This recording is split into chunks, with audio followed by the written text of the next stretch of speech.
নমস্কাৰ আপোনাৰ সকলোকে আৰু যোৱাকালি ৰাতি এছএছচি জিডিৰ ফালৰ পৰা যিটো নিউজ আহিল যে পৰীক্ষা আকৌ এবাৰ দিব লাগিব যদি আপোনালোকে এছএছচি জিডিৰ পৰীক্ষা দি থৈ দিছে তেতিয়াহ'লে আপোনালোকে আকৌ এবাৰ এছএছচি জিডিৰ নতুনকৈ পৰীক্ষা দিব লাগিব সঁচাকৈ সেইটো বহুত বেছি শ্বকিং নিউজ হ'ল তো যোৱাকালি ৰাতি মই নিউজটো পোৱাৰ লগে লগে মই ভাবিলোঁ বোলে মই আপোনালোকৰ মানে ভিডিঅ'টো বনাই কিনে কৈ দিওঁ গোটেইখিনি কথা কিন্তু ইমান বেছি পেনিক হোৱাৰ কথা নাই তো মই ভাবিলোঁ বোলে আপোনালোক ইমান বেছি এনেই এতিয়া এনচাৰ কিৰ চিন্তা তাতে আৰু এতিয়া সেইটো নিউজ আহিছে যে এছএছচি জিডিৰ আকৌ নতুনকৈ পৰীক্ষা দিব লাগিব তো মই ভালকৈ গোটেইখিনি বস্তুখিনি চালোঁ চাই কিনে মই গম পালোঁ যে ইমান আকৌ বেছি পেনিক হোৱাৰ কথা নাই সকলোৱে দিব নালাগে ৰি এক্সামটো মানে আপুনি যদি এছএছচি জিডি এক্সাম দি থৈ দিছে তেতিয়াহ'লে কিছুমানে দিব লাগিব কিন্তু সকলোৱে দিব নালাগে এতিয়া কি সকলোৱে দিব লাগিব কোনে কোনে এক্সাম দিব লাগিব কিহৰ বাবে এই এক্সামটো ডাবলকৈ মানে ৰি এক্সাম পাতিলে তো তাৰে ওপৰত আজি এই ভিডিঅ'টো আলোচনা কৰিম বুলি ভাবিছোঁ তেন্তে বলক আজি এই ভিডিঅ'টো আমি আৰম্ভ কৰোঁ তো ভিডিঅ'টো প্ৰথমতে আপোনালোকক কৈ থৈ দিওঁ যে আপোনালোকে টেনশ্যন ল'ব নালাগে সকলোৱে দিব নালাগে তো কোনে কোনে দিব লাগিব সেইটো বিষয়ত মই কৈ আছোঁ এতিয়া মই আপোনালোকক ডাইৰেক্ট গৈ কিনে দেখুৱাই আছোঁ সেই অৰিজিনেল ন'টিছখন মানে যিখন ন'টিছ যোৱাকালি এছএছচিয়ে দেখুৱাই আমাক দিছিলে এছএছচিয়ে কণ্ডাক্ট কৰিছিলে যে ৰি এক্সামৰ ওপৰত যি এছএছচি জিডিৰ 2024 যিটো ৰি এক্সাম আকৌ এবাৰ ৰি এক্সাম পাতিব যিটো যিটো মাৰ্চৰ 30 তাৰিখে হ'ব সেই এক্সামটো তো সেই ন'টিছখন মই আপোনালোকক ধুনীয়াকৈ এতিয়া দেখুৱাই দিওঁ এতিয়া মই ডাইৰেক্ট ইয়াৰ অফিচিয়েল ৱেবছাইটত যিটো এছএছচি যিটো অফিচিয়েল ৱেবছাইট তো সেই অফিচিয়েল ৱেবছাইটত গৈ আপোনালোকক সেই ন'টিছখন দেখুৱাই আছোঁ তো ন'টিছখন কেনেকুৱাকৈ আহিছিল মই আপোনালোকক ন'টিছখন ধুনীয়াকৈ দেখুৱাই আছোঁ তো ইয়াৰে মই অফিচিয়েল ৱেবছাইটটোত মই গুচি গৈছোঁ আৰু গুচি গৈ কিনে প্ৰথম যিটো ষ্টাফ চিলেকশ্যন কমিশ্যন বুলি লিখা আছে তো মই তাতে দি দিছোঁ ক্লিক কৰি আৰু অফিচিয়েল ন'টিছখন কি তাতে লিখা আছিল মই ধুনীয়াকৈ আপোনালোকক দেখুৱাই আছোঁ তো এনেকুৱা ইণ্টাৰফেচ আপোনালোকৰ আহি গ'লে আপোনালোকে অলপমান তললৈকে আপোনালোকে স্ক্ৰল ডাউন কৰিব আৰু স্ক্ৰল ডাউন কৰালৈকে আপোনালোকে এনেকৈ ধুনীয়াকৈ আপোনালোকে দেখা হ'ব ইয়াতে তো ইয়াতে চাব পাৰে ধুনীয়াকৈ এছএছচি জিডি 2024 যিটো ৰি এক্সামিনেশ্যন বুলি আপোনালোকক ধুনীয়াকৈ আহি গৈছে তো ইয়াতে এই যিখন ন'টিছখন মই আপোনালোকক ধুনীয়াকৈ দেখুৱাই দিছোঁ ইয়াতে ক্লিক কৰি পিনে তো এই ন'টিছখন মই ইয়াতে ডাউনলোড কৰি লৈছোঁ আৰু ডাউনলোড কৰি লোৱাৰ পিছত এই ন'টিছখন ধুনীয়াকৈ আছে এই ইম্পৰ্টেণ্ট ন'টিছখন 2024 যোৱাকালি আহিলে ইয়াতে যিটো 7 মাৰ্চলৈকে পৰীক্ষাটো চলিছিল 20 তাৰিখৰ পৰা তো এই ধুনীয়াকৈ ন'টিছখন আহি গৈছে ইয়াতে চাব পাৰে 2000 ৰ'ব মই 1 মিনিট আপোনাক দেখুৱাই আছোঁ আৰু ইয়াতে মই ন'টিছখন আপোনালোক ধুনীয়াকৈ দেখুৱাই আছোঁ মই আপোনালোক কালাৰ কৰি কিনে মই আপোনাক দেখুৱাই দি আছোঁ তো এয়া 20 ফেব্ৰুৱাৰীৰ পৰা চলিছিল আৰু লগতে 7 মানে মাৰ্চলৈকে চলিছিল এই পৰীক্ষাটো এতিয়া এই 7 মাৰ্চলৈকে যিটো পৰীক্ষাটো চলিছিল 20 মাৰ্চৰ পৰা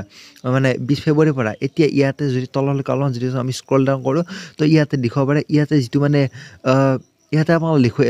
লিখিছে ধুনীয়াকৈ মানে টেকনিকেল ইছ্যুৰ বাবে তো ইয়াতে চাব পাৰে ইয়াতে টেকনিকেল ৰিজন বুলি লিখুৱাই দিছে যি গতিকে এইটো CBT এক্সাম হয়তো সেইবাবে টেকনিকেল ৰিজন হ'ব পাৰে একো বেছি ডাঙৰ কথা নহয় টেকনিকেল ৰিজন হ'ব পাৰে তো এতিয়া ইয়াতে ধুনীয়াকৈ লিখা আছে তো এই যিটো টেকনিকেল ৰিজনৰ বাবে তেওঁলোকে মানে এক্সামটো হ'ব বুলি ক'লে এই এক্সামটো আপোনালোকৰ হ'ব 30 মাৰ্চ 2024 তো ইয়াতে ধুনীয়াকৈ লিখি দিছে ইয়াতে এছএছচি কণ্ডাক্ট কৰিব ৰি এক্সামিনেশ্যন 30 মাৰ্চ 2024 কোনে কোনে এই এক্সামটো এপিয়াৰ হ'ব লাগিব তলত ধুনীয়াকৈ লিখা আছে তেতিয়া চবৰে 20 মাৰ্চ 2024 এই ন'টিছখন আহিছে আৰু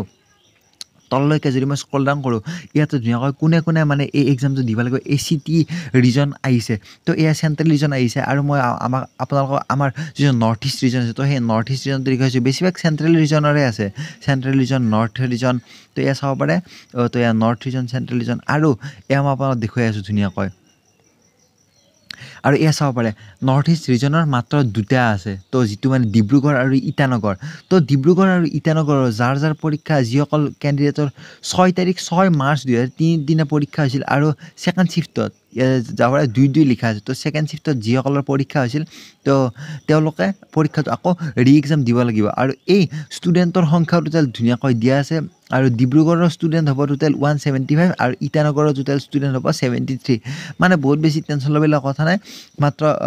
175টা তো এই 175টা ষ্টুডেণ্টে আকৌ এবাৰ ৰি এক্সাম দিব লাগে সকলোকে মোৰ ফালৰ পৰা ব্যস্তবিলাক থাকিল আৰু বেছিভাগ ইয়াৰে এই নৰ্থ ইষ্ট ৰিজনৰে এই দুটাই আছে নৰ্থ ইষ্ট ৰিজনৰ বাকী বেছিভাগ ইয়াৰে চেণ্ট্ৰেল ৰিজন নৰ্থ ৰিজন তো এয়া চাব পাৰে টেকনিকেল ইছ্যু বুলি কৈছে তেওঁলোকে আৰু টেকনিকেল ইছ্যুৰ বাবে তেওঁলোকৰ এই যিটো এক্সামটো তেওঁলোকে মানে কণ্ডাক্ট কৰা বুলি কৈছে তো সকলোকে মোৰ ফালৰ পৰা ব্যস্ততা থাকিল যিসকলে আকৌ এবাৰ ৰি এক্সাম দিব তো তেওঁলোকক সকলোকে ব্যস্ততা থাকিল যাতে সকলোৱে যাতে পৰীক্ষাটো ভালকৈ দিয়ে তো ইতিমধ্যে আপোনালোকে চালে ন'টিছখন আৰু ন'টিছখন কি লেখা আছিল মই ধুনীয়াকৈ আপোনালোকক কৈ দিবলৈ চেষ্টা কৰিলোঁ তো আপোনালোকে ইমান বেছি টেনশ্যন ল'বলগীয়া কথা নাই নৰ্থ ইষ্ট ৰিজনৰ মাত্ৰ দুটা ইটানগৰ আৰু আমাৰ হ'ল এইটো ডিব্ৰুগড়ৰ তো সেই দুটা চেণ্টাৰৰ যিটো মানে মাৰ্চৰ 3 তাৰিখে আছিল তো তাৰে যিটো ছেকেণ্ড শিফ্ট আছে তো এই ছেকেণ্ড শিফ্টত দিয়া ষ্টুডেণ্টখিনিয়ে আকৌ এবাৰ পৰীক্ষাটো দিব লাগিব তো সকলোৱে পৰীক্ষা দিব নালাগে ইমান বেছি পেনিক হোৱাৰ কথা নাই তো সেই দুটা চেণ্টাৰত যিটো মাৰ্চৰ 3 তাৰিখে হৈছিল পৰীক্ষাটো তো তাৰে ছেকেণ্ড শিফ্টত হোৱা ষ্টুডেণ্টখিনিয়ে আকৌ এবাৰ পৰীক্ষা দিব লাগিব তো তাৰে এডমিট কাৰ্ড ওলাব আৰু মাৰ্চৰ 30 তাৰিখে সেই এক্সামটো হ'ব তো এতিয়া আশা কৰিছোঁ এইটোৱে সকলোৱে যাতে পৰীক্ষা যাতে ভাল হয় যিসকলে আকৌ একবাৰ নতুনকৈ এক্সাম দিব তেওঁলোকে সকলোৱে যাতে পৰীক্ষা ভাল হয় সেইটোৱে আশা কৰিছোঁ যদি আপুনিও যদি সেই দুটা ডিষ্ট্ৰিক্টৰ মানে সেই দুটা যদি চেণ্টাৰত যদি আপুনি যদি হয় তো আপোনালোকলৈ বেষ্ট অফ লাক থাকিল আপোনালোকে পৰীক্ষা ভালকৈ দিব তো আজিৰ ভিডিঅ'টো এইখিনি আছিল চিম্পল এটা আপডেট আছিল তো ইমান আকৌ বেছি পেনিক হ'বলগীয়া কথা নাই তো আজিলৈ এইখিনি আছিল ধন্যবাদ